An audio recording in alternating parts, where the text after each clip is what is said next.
So one thing within Bullhorn, I'm sure depending on how much you've used the system, is it's designed to allow you to work a couple of different ways.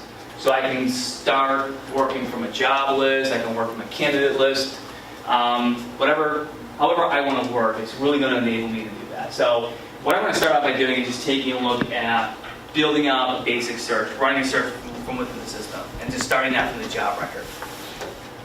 So I can click on my project manager. Once I get re-logged in here,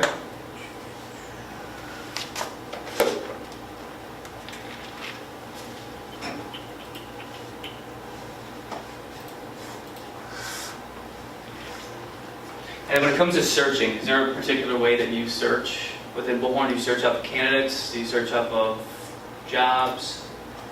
It's funny because I'm a account manager and she's a recruiter, so it's totally different. But I search off of jobs, placements. Got it. I'm mostly off candidates. Okay. So you'll start from the candidate record and see if there's any matching jobs or requisitions in the system? Or do you build out a search string? Probably actually off of the job profile. Got it. So we'll start this, we're going to take a look at both ways, and there's no right or wrong reason there's no way that's better to do something within Bullhorn. It's all about what works for you. So this is going to look completely different than what you're used to looking at Bullhorn. We're going to talk about what's coming within this solution. But from here, from my job overview, all I want to do is click on Find Matching Candidates. So that's basic core functionality. I'm just allowing Bullhorn to build a default search for me. So we'll talk about what's actually brought onto that search and how those searches are created. So the search is going to come from the internal description. So that's really, really important. So if you don't have a good internal description and you're building out a search, you're not going to get good results. So that's first takeaway. Now this is just a basic search that I ran. I have no real filters in place. I brought back about 4,000 people. That's clearly not something that's going to be manageable. If I click on the search bar, this is where it's going to tell me what was actually included in the search. So what words did Bullhorn grab from that internal description to start building out this search? Now sometimes we do a really good job of pulling words off of that internal description. Sometimes not so much. It's technology, it's not perfect. So if I'm looking at a project manager, I may want to take, for example, lead off. I have no idea why that's on there. I may not want finance on there either. What Bullhorn is going to start doing is I add phrases and remove phrases, basic machine learning. So I can click on the suggested keywords, and what Bullhorn is going to do based on words I've added, words that I've deleted, it's going to offer me up other words that I can also use to build out this search string. If I want to take project manager from optional to required, I can just simply use the drag and drop to do that as well. So I don't know if you have familiarity with or experience with Boolean search logic. I don't, but what Bullhorn does do is supports both. So if I were to scroll down in this little search bar and click over to switch to advanced, that's going to be able to start seeing your Boolean search logic strings built out. And you can see that from basic to advanced, when I made project manager required, it put that plus sign by automatically. So you can really use Bullhorn to not only the basic search, but help you kind of create the foundation for building out a Boolean search string as well. So if I were to update this search, and I made project manager from optional to required, because it was optional to begin with, I went from 4,000 people down to 408. Maybe that's a little bit more manageable, maybe it's not.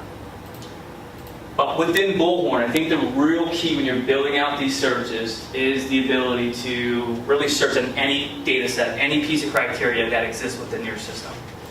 So what I'll see a lot of clients do is, and I'm a huge proponent of notes. You got to put notes in the system because you can search on those notes. So I can say last note, within the last 60 days. But I can also search note comments. So if I'm really good, I'm really diligent about putting my notes in the system, I can also search the note comments and say, let's say include any people that have the word experience. And then run an updated search from there. So you see I went from 4,000 to 400 down to 8. And it's all from just telling Bullhorn how I want to actually search the system. That was just a very, very basic example. I think when you're building out any type of search string, especially if you're saving searches, ultimate criteria has got to be your radius, right? Because you want to make sure you're bringing in people that are in that realm, in that vicinity. Salary, you got to know how much somebody wants to make before you're going to reach out to them. So you want to make sure it's in line with their expectations. Status, so you want to include the status because you want to bring in people that are available. And within the search itself, there's different ways you can do these searches. So I have my list view right here, and I can then filter the list down a little bit further. So if I wanted just to look at from a status perspective, filter that down, and now I have 2 people. So now that I've built the search, and maybe we want to refine this, maybe we want to expand it, but once I've gotten back a good result of individuals, this is where I may want to then save that search. So I simply click on favorites, I can name that search, save the search, and then from there I have the ability to make it public or private. If I make it public, great, everybody can come in, run that search, and see anybody that's been added to that list as well. If I want to make it private because I'm greedy and selfish, you can do that too. Nobody else can have the ability to see that search. So if we go back into the search, I wanted to maybe refine this a little bit.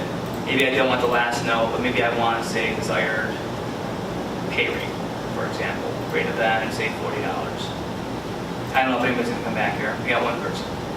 So just the ability to kind of configure those searches really on the fly, giving you the ability to really get to any piece of information, any data set that exists here. Any questions about the searching piece? All right. So taking a look at it from the candidate point of view. If I have a candidate, so the same thing. So when you're building your search, are you just starting here and building out a search string? I guess I don't really know because I don't typically use the search part of it, I guess. But I mean, I would, yeah, if I was looking for. You're looking for I like a would specific start, skill set. yeah, with the candidate. Got it. Okay. So what I wanted to show here from the candidate perspective. So just to reverse. So I've got a job record before. Find me all the matching candidates. If I have an individual, maybe they have a specific skill set, I can do the reverse kind of approach and say, find me all the matching jobs. So just another way you can work within the system without having to build out search strings yourself, put all that information manually. Just kind of let the software do a lot of the thinking, and then you can refine or expand the search from there. Holly, do other people on your team use the find matching jobs function? I'm not sure. I'm gonna say probably no. I didn't even know you could do that. Yeah, you're not alone. When I show that find matching jobs, a lot of people are like, I didn't know you could do Does that. it attach to their candidate profile, or Is it just a search? it's just a search? It doesn't like okay. walk it as like a submission. Right. Okay, got it. But what you're able to do, once I've built out this search, I'm just kind of take it full circle a little bit. Similar circle. So find matching candidates. So now I've done this search. The search originated from this job record. So then if I were to take an action against all of my results that I have, then you're going to be able to use Bullhorn to start pre-populating fields. For instance, the job, the contact. You're not going to have to manually key that information in. So if I have 25 people, if I wanted to then send this along to you as an account manager, are we calling that internal submission, just a submission? So right from within this list, so here's the ideal world. I run a search, let Bullhorn do the thinking, I refine it, I have the human touch, I reach out to these individuals, I understand what their skill sets are, what they want to do, are they a good fit? Great. So they meet the criteria initially to then send them along as a submission. So right from this list, I can click Add Submission. You'll see the project managers are already pre-populated, the candidates, the status is going to pre-populate for you. Some of these fields are probably not in your environment. It's not a big deal. I'm all about notes and I'm all about templates. So leveraging templates is to help save us 2 minutes, 5 minutes, doing this over and over again. The time adds up, so I put any notes in here as well. And then who do I want to submit these individuals over to? Are you doing that within the system today? Yeah. Got it. Okay. So yeah, so it's just saving us a little bit of time by refilling some fields. All of those people then, like everybody that was just on that is. Only the 25. Okay. Yeah, I'm sorry, I kind of, I was like, that's a lot. kind of glossed over that. 2,000 people. Oh, okay, 25. So yeah, so 25. Yeah, Big submission. Oh, well, submissions that week. may not be the right thing to do. So then, are those people, like everybody that's pulling, is that pulling from like their resume that's vetted in there, or is that pulling from like Great interest question. codes? That is a very, very good question. So, what we often hear is, well, where's the searching coming from? I did not include any additional criteria, right? I didn't there. It's just a basic search. So, how is Bullhorn matching these candidates to these words? So, if we ever hover over, and I don't know why, but the magnifying glass is only under the advanced search, not under the basic search. Makes no sense to me, but let's do it here or there. The default search is going to be on the things that's really going to matter to us is going to be the title. So what's their job, what's their existing title today in Bullhorn? So project manager, like that's always going to be a good match. It's in their resume and then any file attachments connected to that candidate record. That is it. For good, bad or indifferent, that is the default search. If I want to then get in here and say, you guys are tagging, right? Coding and Interest skills. Interest codes. Got it. Yeah. Yeah. So from here, now are you doing that within the additional criteria today? If you want to bring back a specific skill set or interest codes? Got it. Yes. So in my default demo environment, I might say skill. And their skill. When they say skill, it means interest code for us. Okay. Yeah. Okay. So then I can come in here and then start refining my search even further. Now you might just be coming in and building a search based on their interest codes and just not leveraging an internal description of the job. That's completely fine. Okay. I think the most important thing is as long as you're getting results back that meet the criteria that you have and you're able to find those individuals, then that's what I was saying, that there's no right way or wrong way to search within Bullhorn as long as it works for you. But I think the biggest takeaway would be if you're running these searches over and over again, save the searches. Because that's where you're not going to have to come in here, you're not going to have to manually reinvent the wheel every single time you're trying to make that or run that search. It's there for you. And again, the big difference being it's dynamic. So if somebody comes from available to placed, they'll automatically come off that search. Okay, so then that makes sense. So anybody that you bring in that matches what's up there Right. automatically. goes. Exactly. And that's why you got to use the status when you're running the saved searches. Okay. You only want to say, I don't know what statuses you use, but let's just say available. I only want people that are available. So make that the default status. So once they go from available to placed or available to do not use, whatever the case may be, Okay. you're never going to see those people. So can you, this might be a silly question, but like the statuses, like let's say, when I send out like my technical mass emails, I use like eligible and active, candidacy pending. Can you use multiple of those? And- Yeah. Okay, so Yeah. then as soon as they're not any of those three? They'll be taken off. Okay. It's a fluid list. Okay. Yeah. So and there's different ways you can filter this down. I could do it from the advanced search bar, if we were just looking at it, or I could just do it if you have a column. Okay. Just highlight those ones that you want to bring back, and then save the search. Okay. That's it. But no, really good questions. Anything else about the searching? I have a question. Yeah. Non-Bullhorn user here, just interested to know. Will it alert you when new candidates become available on those saved searches? Yeah. Okay. Good question though. Can you filter by date of interaction? Yeah. Okay. Yeah. That could be helpful. So you can do that a couple of different ways. You can do just from a column perspective, and everybody's environment's a little bit different, but let's just see what I have here. So I have date, let's see, date added,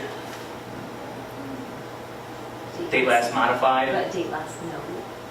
Is that up there? Isn't there like last note one? You probably have one like that, or your demo environment's probably like that. But if it's not a column that I don't have configured or set up, I would just do that from within here. Oh, last note's up there, yeah. Yeah, so within 6 days or Okay. 7 days, whatever the case may be. Yeah.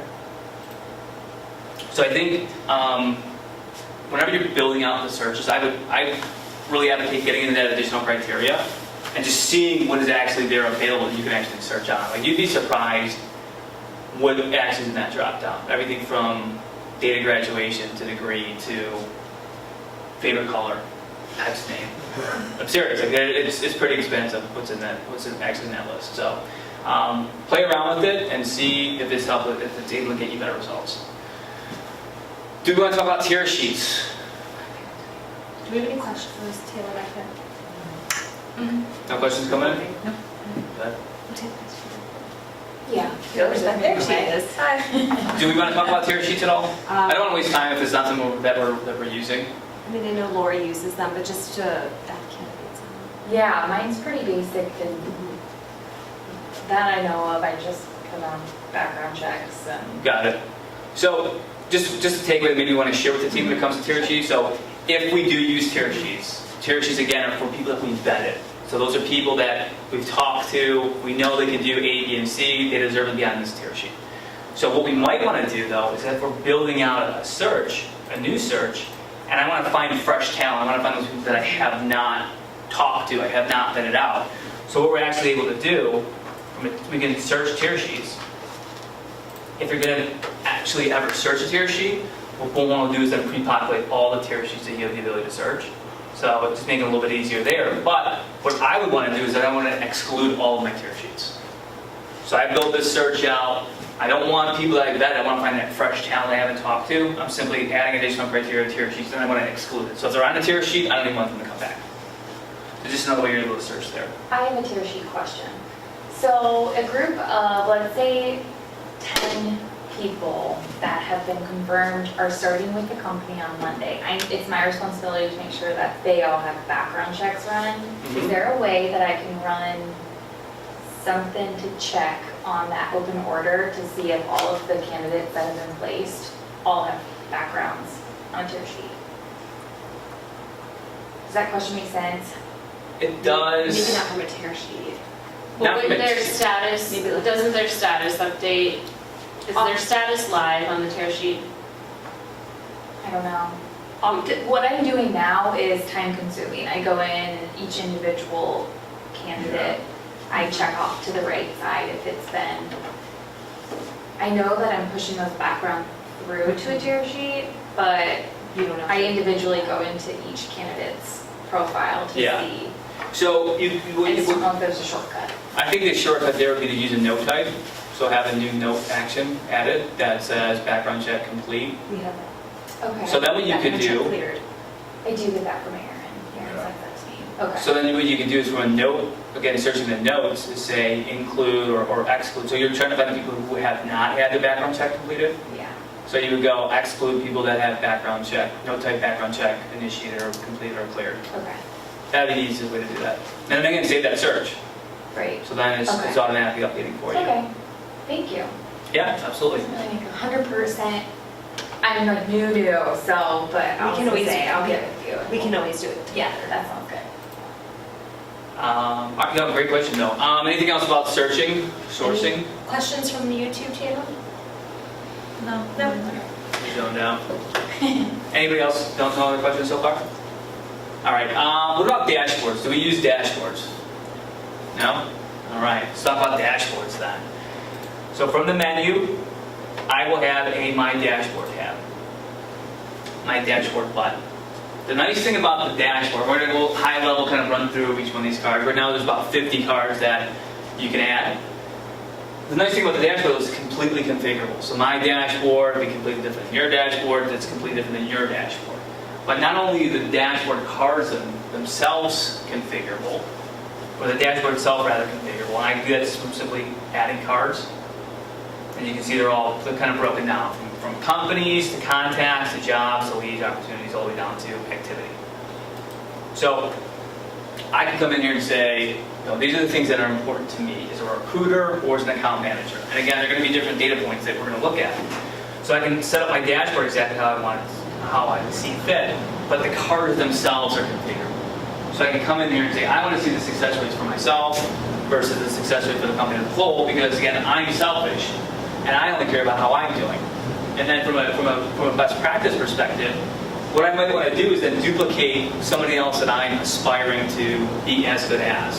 So I can duplicate the success rate cards and do a side-by-side comparison to see what my hit rate looks like versus somebody else's hit rate. Same thing with the fill rate. Same thing with response times. I mean, speed is obviously something that's always top of mind. For different segments, may have different measurements there, but just again, giving you a snapshot on how quickly you're actually getting down still. Scrolling a little bit further down so I can see jobs without internal submissions. If I want to name it as such, I can see maybe I only care about jobs that don't have interviews. And if I were to update this card, I can rename it. And then it's going to update for me in real time as well. The activity card, and this is something we can talk a little bit more about offline, just kind of tying in. Are you using the goals and quotas? Awesome. So the activity card, these are just metrics that leadership as a whole says, hey, if you guys do A, B, and C, and you come in here and you have the right attitude, chances are you're going to be successful. So just what I'll see a lot of my clients doing with this card is just using it as a gauge to see where they're at from a week or month perspective, just helping them to make sure they're on track, and if they're not, if I'm a little bit behind, it's just a real easy way to kind of level set your week, your month, and then kind of refocus where you should prioritize your time and your efforts. Starts and ends, so just a good card that you can use to see who's everybody who's starting on an assignment this week or this month. How is that engagement? So, Who reaches out? Is there something in place there? Standard I operating? like the starts and ends cards, but we would like it for the recruiters. Right now, jobs are tied to account managers. Right. And so the recruiters can pull this starts and ends card, So can you? because it's the job owner. Got it. Okay. So we need to But maybe I know we expand upon sent that. some requests in for that, so if we could expedite I that. absolutely will. I'll do all I can. Talk about it, engage, Okay, perfect. crack some skulls there. Yeah, so maybe not the best use case for you guys today, but hopefully something we can talk a little bit more about. And then ends, anytime you have those assignments that might have a predetermined end date, using this as what I see a lot of people do is just going to use this from these cards from an outreach perspective. We know somebody's starting in a week, let's reach out, let's take a mass action, mass email from within Bullhorn, thank them for their time working with us, giving us the opportunity to earn their business. And then anytime you have an end, we know we have an idea of when their end date is going to be. Same thing, let's reach out to them proactively. Let's not wait until the day of, let's reach out 1 week, 2 weeks, 3 weeks before and say, hey, I know your assignment ends, I have some great opportunities available, what's a good time for us to connect? And what you're able to do here is just kind of pull these up in a list of you. And then similarly to anything else you can do with the Bullhorn, we're going to take the idea of mass action, which you guys do, right? Emails and texts or whatever the case may be. So we only have one person that's ending that week that I clicked on, but same thing. Send them an email. Do you guys use the templates, email templates? Awesome. Perfect. The other thing you're able to do from a placement perspective too, on looking at the placement list, let's clear this out. Oh, here's something that I did not talk about. So anytime you're on a candidate list, a job list, any list whatsoever, I've seen this happen so many times where somebody's running a search for whatever reason and they're not getting back results. They're like, I hate Bullhorn. Why is it broken? Anytime you see that red box, that means there's a filter in place somewhere. I don't know where the filter might always be. I mean, sometimes you'll have an idea because you'll see a little filter in the candidate status, but sometimes you won't see that because maybe you ran a more refined search. So you're looking at your columns, you're like, what the hell's going on here? That red bar is letting you know that there is a filter going on somewhere, and you simply wanted to say clear it all. Probably if you're ever starting a search, always make sure there's no red bar, because you want to start from a flat line perspective. Everything's fresh. But from the placement list, clear this all out.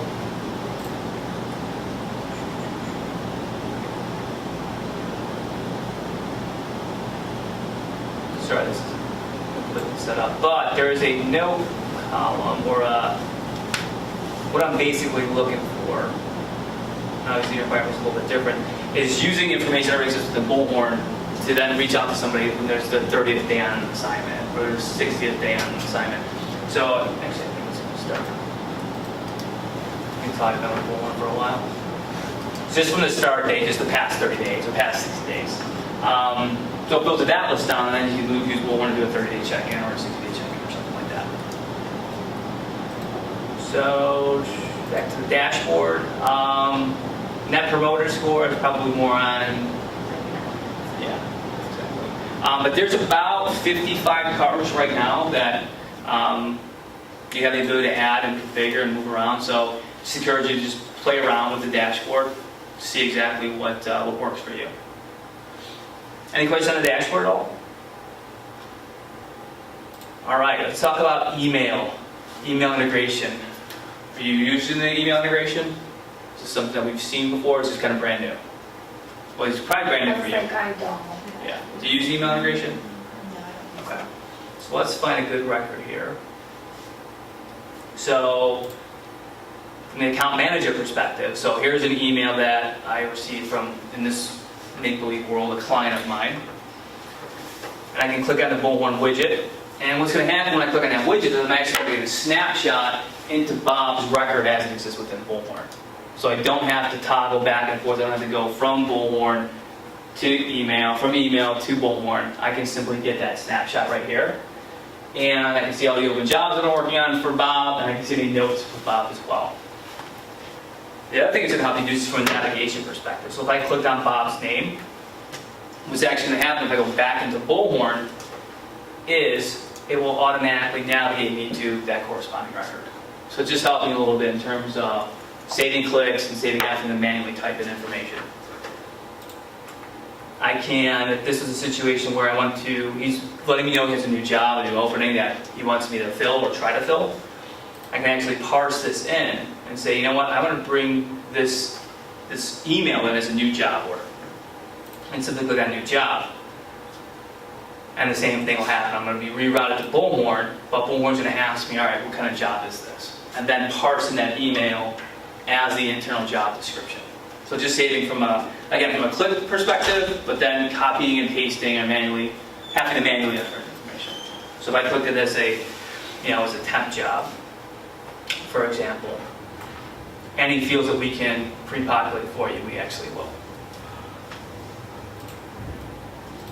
From a candidate perspective, so same idea in terms of what that snapshot is going to give you. It's going to show you their existing resume, it's going to show you any notes that they have. If I wanted to, though, bring this individual in, again, email body and say I want to bring him in as a existing candidate, because I know he's an existing candidate because the email integration is telling me that he's already in there. So if I want to bring him in, what Bullhorn's actually going to do is read their current resume, excuse me, that's already in the system, and then compare it to the new resume. And it's going to identify what's actually changed. So letting you know what fields that you want to go ahead and update. If you don't want to update anything, you don't have to. That would stay the exact same. But what it's doing is it's going to take information from this new resume. It's going to combine that with information from the existing resume and make that the default resume overview. Both resumes are still going to be attached to the candidate record, so you can still access those. They're still searchable from the default perspective. But it's just, again, helping to minimize any type of manual data entry or data manipulation. That's neat. Talk a little bit about internal communication. So, I think we talked about quick notes before, but I don't think we've ever talked about it as a whole. So, quick notes. Do you guys know what I'm talking about, or no idea? All right. From the binocular, there you go. So, the quick note is going to allow me to communicate internally about candidates, jobs, contacts, whatever the case may be. So, the use case here is I have Shayna Gadsden. If I wanted to share this person with somebody internally, I would use the @ sign, type in the individual's name. So, @ myself. Check. Type. No, I'm not going to do it. So we're going to use the @ symbol for individuals. Okay, so that's going to tag people. And I'm going to use a hashtag sign for a job.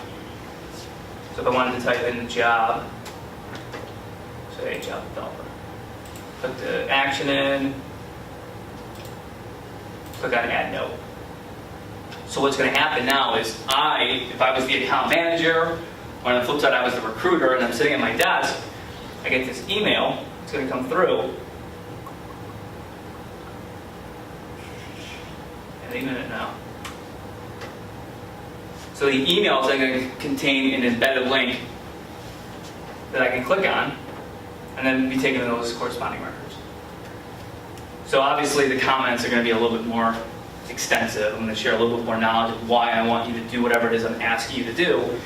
But again, similarly to the candidate record or the contact record, if I just simply click on that Java developer link, it's a hyperlink that then navigates me back to that particular job within Bullhorn. And if I go to Bullhorn, I'm right there looking at that job record. So again, just an easy way to communicate internally, and then an easy way to navigate from email directly back into Bullhorn. Good? All right, any questions so far? No? All right. So I did want to spend a few minutes just talking kind of high level of what's new.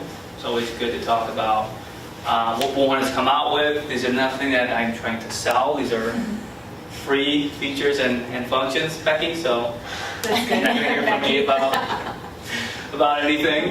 But the big thing is the planner card. So from my menu, you guys have this enabled? Just for admins. Got it. So I will not even bother showing this time. I mean, no, we haven't rolled it out yet to the public. Okay. Well, Because we were still testing some stuff out. Yeah. Which I haven't actually discussed this. but whether it's, You yeah, I can mean, show it. it's everything within Bullhorn is permission enabled. So maybe you'll get to see this, maybe you won't. But it's really designed just to give you a snapshot of what's What did you going say? on. The inside. Yeah. They give the inside. The inside. So it's just going to show you just high level of what's going on within the organization as a whole.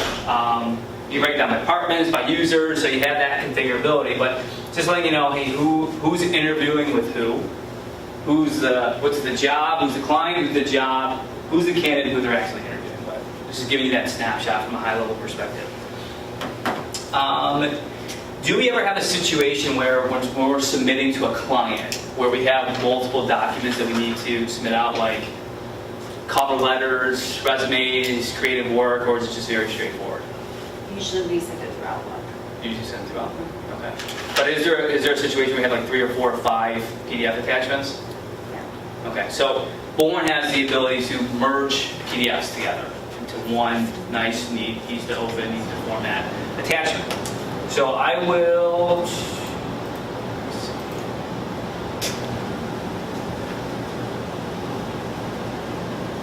somebody has multiple attachments. And this is going to originate from the Files tab. So here's somebody that has 11 different files, really popular with healthcare. We have credentials and licenses, but even in the creative space where you want to prove that somebody can do something that they say they can do, whether it's coding or art, whatever the case may be, if there's multiple things that you want to attach, instead of having somebody open 10 different attachments, Bullhorn's going to give you the ability to take 5, 6, 7 pieces of documentation and put it together in one nice, easy to open, formatted PDF. From here, I can move these around in any corresponding order that I want. I probably want cover letter, then resume, then something else to follow. I can do that. And if I want to attach something that's not attached to the file, I can simply browse my entire computer, bring that in, create one merged PDF, and then this new file will exist against that candidate record. And then from within Bullhorn, I can actually fire this off as well. But I know you guys do that from Outlook, which absolutely works. So just the ability to format attachments in a way that's easier to digest. You can also convert them from color to black and white, so it's not taking up as much memory, much space, and makes it faster, makes it open too. Another thing, this is in closed beta, which should be out Q3, is the ability to edit documents within Bullhorn.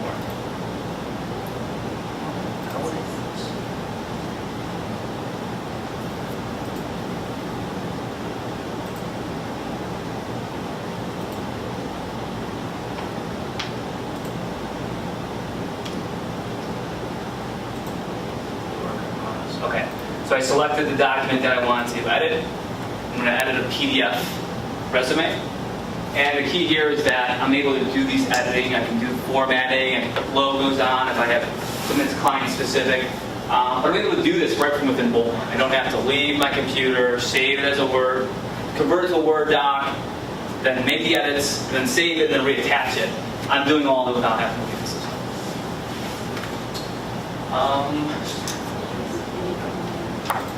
Yeah. So I can use it right now with the send. I know. You can like do script resume. And then the last thing I'm going to talk about is what's coming. So you probably noticed that my overviews and a lot of the things that I'm showing today looks absolutely nothing like what you're experiencing today with Bullhorn. So this is our new platform. It's called Novo. It's all designed about delivering a more personalized experience. And how we're able to do that from a candidate record, overview record, job, contact, company, overview, whatever the case may be, is I have the ability to see what information I want to see. So from a tabs perspective, so think overview all the way down here to certification, tax info, those are tabs. If there are tabs right now that you see today that you don't ever want to see because it doesn't pertain to you, you'll actually be able to tell Bullhorn, I don't want to see that information anymore. I can move these tabs around. So maybe post information is really important to me, and something else I don't really, it could be a little bit further down the road. So I can actually pick and choose exactly where that information exists within Bullhorn. And then the cards. So let's go back to our overview. So think of all these little pieces of information as cards. You'll be able to determine what you want to actually appear on those cards, and then where you want those cards to exist on these records. So I can move these around. So if I wanted other information to be over here, I can do that. From the layout perspective, so we talk about tabs, other one's cards. So again, picking and choosing not only what information I want to exist on those cards, but whether or not I want to actually see that information at all. And then lastly, from the candidate perspective, the resume. So I can, one click, I can expand the resume out, and I can click on Add Note, and add a note as I'm talking to the individuals going through the resume. Just a little piece of feature functionality that built out based specifically on client feedback. Any questions? No? This was really neat. I'm excited to go with the cards. You're what? It'll be helpful for you. Excited for the what? Our cards, she's excited To for play the around cards. with them. Oh, yeah. It's yeah. definitely, it'll be Starts and ends, yeah. So any general questions? Any questions from YouTube? If anyone's still. Yeah. No questions? Everybody's good?